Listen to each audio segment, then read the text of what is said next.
Their defense, obviously, they're a team that plays a lot of base. They got some linebackers out there that are really aggressive. They have a ton of production, play with great vision. Their front is, one of the best that we've seen this year, if not the best that we've seen this year. Got great edges that can rush. They've created a lot of negative plays with the way that they play. And then on offense, you got two really big wideouts outside. You got a really good run game. You got a quarterback that can get the ball to spots, and then they play with great tempo. So all those things present a lot of challenges, a little different than maybe what we saw before, but still some really good variables in there. Still on the left, Matt. Kind of along those same lines, where have you seen maybe just the talent level growth from when you guys played them in 23 to now at Texas Tech? I think both rosters are considerably different, right? We look a lot different now than we did then. We had a really good team then, but I think we have, depth is a little bit different now in comparison. And certainly they have a really good front. And like I said, they've got some really good pieces to the puzzle. And I think it takes, a special person to be able to take all the people from different spots and create that team culture that they clearly have. Back here, Jack. Coach, by the time you guys faced off, they would have had about a month off. You guys having played this past Saturday, do you guys feel like that's more of an advantage for you to sort of get back in the action as opposed to like having an entire month off of playing? Do you think you guys have more of an advantage in that aspect? I don't know if there's a side advantage. I think it's just more of an indicator that the way we do playoffs in college football is messed up, right? I mean, in my opinion, we're really excited to be going to the Orange Bowl, but this game should be played at Texas Tech, right? They're the higher seeded team. We should play a week, like right after the last game. The next playoff game should be the next Saturday. The next playoff game should be the next Saturday. The next playoff game should be the next Saturday, and the championship game. But we're trying to fit a lot of things in different sequence. But in my opinion, this game should be played at Tech. There should be a home field advantage for them.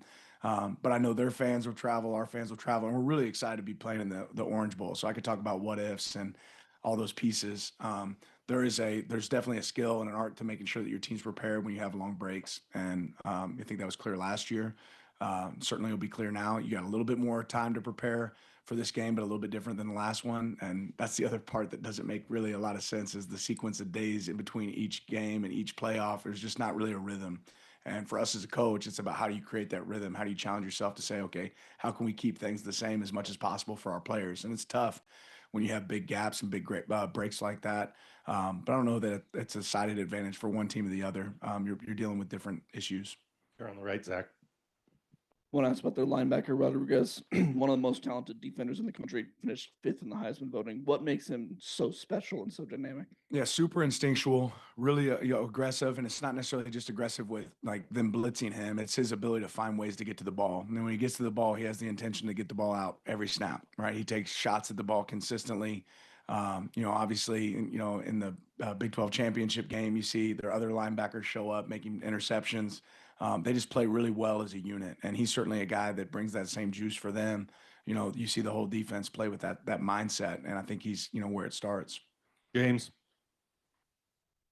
Can you detail a bit, Dan, about how your relationship with Spencer Leftwich in 2011 at Pitt, how that developed as quickly as it did in that year to where obviously that helped lead to Cutter being here now twice and where he's headed, and what the unique matchup will be for him and his brother in this game on Saturday. Yeah. Obviously a special, unique matchup with Mac being the offensive coordinator over there. Spencer, I was a GA while Spencer was our offensive line coach at Pitt. And, as much as I'd like to say that's credit to Cutter being here, as much as that is Will's relationship with Cutter, working with him at UTSA, it allows people to link up again down the road. When I first met Cutter, he was a young kid, right? And now he's a really good football coach. And I remember Mac playing high school football, being a quarterback there in PA, being a really, really good player. So it's unique that you get an opportunity to go against him. So a little bit of a house divided there, but two outstanding coaches. Obviously, Mac, what he's been able to do there at Texas Tech, and before that, Texas State and Incarnate Word speaks for itself. He's had a lot of success. One of the most dynamic offenses in the country, and we got the bigger Leftwich on our side with Cutter, and he's done an unbelievable job for us. I'm really excited about him and his opportunities in front of him. On the left, Eric. Guys might have the best pass protection unit in the country. They might have the best pass rush unit in the country. Talk about what stands out with them and how big of a matchup that can be in terms of just the push-pull there. Yeah, again, they generate a ton of negatives, and a lot of it comes from, rushing coverage, rushing the four guys up front and letting the guys in the back end, cover. And they do an outstanding job of that. They've got an arsenal of pass rush moves that you see show up, especially on the edges. Those guys, are a matchup issue. They do a really good job. So we'll have to do a great job of protecting the quarterback and making good decisions there. You're on the right, Zach. You mentioned struggling to find consistencies with the difference in days between games. What does it look like this week, these next 10 days with the holidays? Is there enough time for players to get away, kind of like you got that break before last game, or what's the schedule look like for you? Yeah, there's not really that opportunity. And our players bought into that right when we hopped in the playoff mode that, hey, we're going to kind of take our break now at the beginning. And I think it was a good reset for them. But, we'll be working. They'll get some time just right around Christmas and we'll get some time to fellowship with each other. But beyond that, it's going to be really intent and focused on Texas Tech. On the left, Matt. Tatum's had a tackle for loss in every game this season, 14 on the year. It's the most since KT had it his freshman year in 2019. You just maybe speak to his development, his importance, and just how his game every week is consistent at that level. Yeah, Tatum Tuioti does not get enough credit. I don't know if everybody in college football recognizes what kind of player we have in Tatum. He's gotten better every single year. He's disruptive. He's a player impact guy. Plays the run extremely well. Rushes the passer well. There's a lot of things that Tatum does really well. And he's a really smart player. Obviously, he's Tony's kid, so he's grown up in it his entire life. But you see a guy that executes at a really high level, makes an impact in every game for us. You just said it. But it's not easy to go get a TFL in every game, and it's not like we're calling every play for him to go make a TFL every single snap either. So for him to make that impact, that's really credit to him and being a great finisher. Back to James. There an update on Jordan Davison after Saturday? Yeah, again, think that he'll be in good shape for this next game. Here we go, Zach. From outside perspective, there's been a lot of noise that the way that Texas Tech has built their program through the transfer portal is, seemed as less than. You've done that noise in the past before. I know you don't care at all about what other people say, but how impressive is it to you that McGuire has been able to go into the portal and use NIL to his advantage to build this type of roster? Yeah, he's built a great roster, and college football is about adapting. This is obviously a program that's done an unbelievable job adapting and saying, okay, let's make our team the best they can possibly be, and they've done that this year. So they deserve credit for that because you have to evaluate. There's a lot of teams that take people out of the portal, right? There's not a lot of teams necessarily that always have success. It's about evaluating that talent, getting them to play together, and creating a team that does that. This is a team that's done that. Back to Eric on the left. What makes Morton a good quarterback for them? Yeah, again, they operate extremely fast, and he makes great decisions. He's a guy that can make the throws necessary. He's got great weapons. I think he understands that, right? When I'm throwing it to these guys, they've got tight ends that can catch the ball. They have running backs that catch the ball in the backfield. They got really big wideouts outside, slot receivers. They throw screen game extremely well. They attack down the field. You don't have the amount of explosive plays they've had this season, right, without having a good operator at quarterback, right? And he's been a great operator and done a great job there. Back to James on the left. With a chance to review the film from Saturday, your thoughts on Dak and Gary getting back from injury, but also Gavin and Matt Johnson, redshirt guys who got a chance to get out there and get some run additionally in the 15. Yeah, a lot of guys. It's great to have, some players back. I know Corey didn't have a million catches in that game, but he had some outstanding blocks in that game. Same thing with Gary, was able to make an impact in that game. It was great to have those guys out there. We see those guys as guys that, are leaders for our team and do an unbelievable job. And even though they're limited a little bit in practice, the role can grow for them because of their health and them getting back and getting healthy. And then Matt's been a player that's grown all year. I'm really proud of, Matt Johnson and Gavin as well. Those are guys that have been bounced back and forth between giving us looks and then being guys that are in the rotation to be able to play for us. For courtesy to them, we felt like they could have certainly played more snaps this season, but being close enough to where how big of a role is that? Do we give them an opportunity to redshirt? We thought that was in the best interest of them as players, but they're guys that could definitely be out there on the field helping us, and they were able to do that on Saturday and continue to see their role growing as the season goes on for us. Back left, Olivia.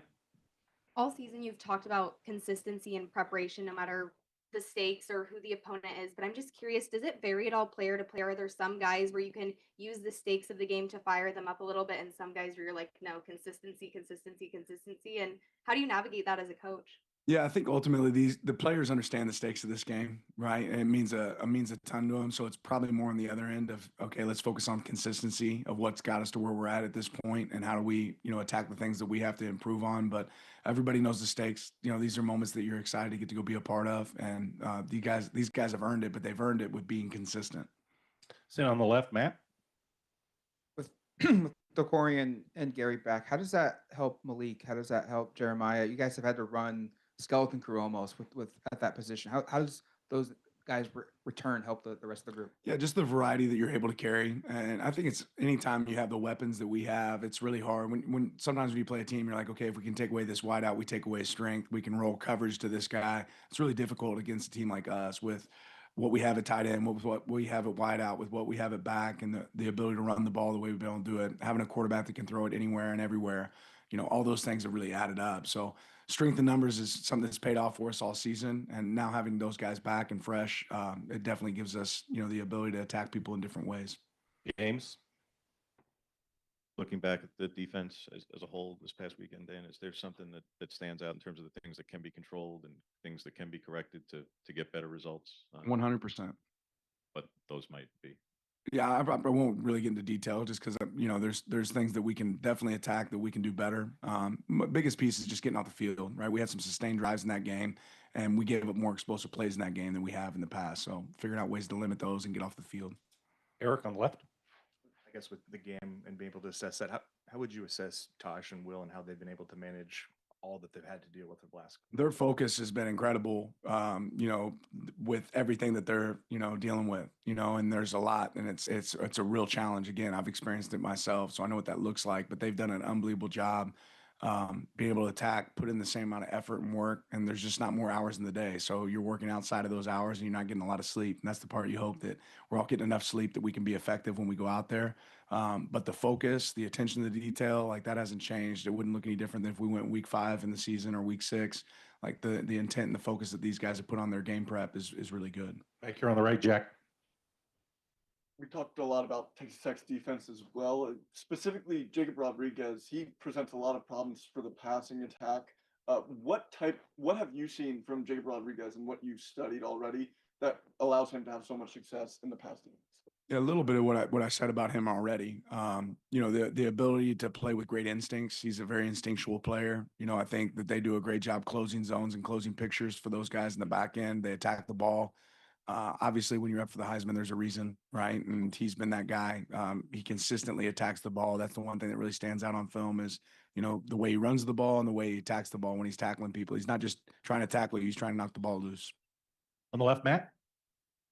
Before JMU, Dante said that maybe he made too much of the moment against Indiana, and after that, he took a different approach. How do you feel like he's grown since that game? Because this matchup will be maybe the best defense he played since that game. Yeah, I think the biggest piece is just experience, man. Like getting more reps and more opportunity, more time. Like our quarterback is not the same quarterback when he started the season, in the decision-making process. I know there's a couple that didn't go his way the other night, but ultimately you see a guy that's gotten better and better each week. His understanding, knowing how to solve problems, right? He knows that, right? He knows how to solve problems within our offense. He can check to a lot of things himself that allow us to have success. And I think he's proven he can make every throw, and he's got a lot of weapons that he can use. And that's probably the biggest piece that makes Dante different is every route's alive on every play, right? Anybody can get the ball on every play, and that's not always the case in every offense.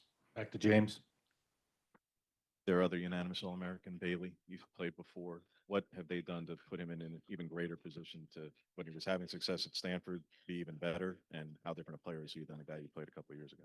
Yeah, I mean, he's certainly improved, right? He's a player that's gotten better. But again, I think the misconception here is that these guys are really good at rushing the passer and they're not disruptive in the run game. And these guys are both, right? They're one of the best run defenses in the nation. But that's something you heard early in the season about, oh, these guys can rush the passer. Can they stop the run? Like these guys can stop the run as well. They strike blocks. Both edges, like I said, are really, really strong players, do a great job. Obviously end up in the backfield a ton. And when they do get the opportunity to rush, they take advantage of it. We're going to go to the Zoom. If you're on a Zoom and you want to ask a question, we ask you to turn your camera on. Owen? Yeah, Coach, we've just heard a lot about the mutual respect between coaches. You talked a lot about Coach Chesney, and then from Coach McGuire this morning, just said he really appreciates what you do. I'm curious, just when you're facing other elite staffs in December and January, just what the opportunities to learn from them are. Yeah, when you watch film, you're always learning, right? And that's one thing that's exciting about playoff football is you start saying, okay, that was a really good play, right? There's games that came from our game this past Saturday where I'm saying, okay, how can we challenge ourselves to do some of the things that these teams are doing? But you really focus more than anything on your own team, but there's just an admiration and respect for teams that are doing it at a high level, and Texas Tech's certainly one of those teams. David from KAMC. Yeah, Coach, you talked a little bit about Baron Morton but could you discuss the run game for Texas Tech as well? Two guys, Cam Dickey and Jacoby Williams, obviously a dual threat out of the backfield. Yeah, one, yards after contact, stands out right away. 20 obviously does a great job of stop and go. I think they have a really good balanced attack with both those guys. Inside runner, 8 runs extremely hard, breaks a lot of tackles. They both have great top end speed, so it shows up. And I think again, the part that's probably not credited enough is the amount of receptions out of the backfield. I think they've got 54 receptions out of the backfield between the two of them. And that's another place where the quarterback does a great job of getting down to check downs when the vertical shots aren't there, or in the screen game, or easy throws on the perimeter. But they break tackles. They run extremely well. They run really hard. They break a lot of tackles and create extra yards after contact. Justin from KCBD. Hey, Coach. Just wanted to ask you and get your thoughts on Texas Tech. And there's been a lot of things that have been said about the conference that they play in. But from a coach's perspective, what do you see from this team that maybe the outside noise doesn't? Well, one, good football is good football, and I've kind of always said that here is, regardless of what conference you're in, are you playing a high level of ball? And these guys play a really high level of football, right? And they've not just played opponents, they've dominated opponents, right? And to not dominate the way that they've dominated speaks volumes about what kind of team this is. So there's a ton of respect for them because they've got the winning formula, right? They protect the ball, they attack the ball on defense, right? They create explosives on offense, they prevent explosives on defense, they play really good special teams play. I think all those things show up, and you say, "What's a good football team?" Like those are the attributes. They have those attributes. Don from the Lubbock Avalanche Journal. Hey, Coach. I'm sure you've told this story before, but Keith Patterson, the former defensive coordinator here at Texas Tech, talked about how relentless you were in pursuing them for a job when you were a young coach. I want to say Keith said something like you drove halfway across the country trying to get the GA job with them. Can you relate that story from your standpoint? Yeah, I've told it several times, but I was anxious to get into college football, and Coach Patterson gave me my first opportunity. I actually talked to him again last week and congratulated him on his success there at Abilene and the job he's done. But ultimately, waited in the lobby until I got an opportunity, and that's what I wanted, was just an opportunity to be able to coach college football. And Keith's the guy that gave me that opportunity, so forever grateful for him. Anybody else on the Zoom? All right, we're good. Thanks, Coach. Thank Appreciate you. it. Thank you.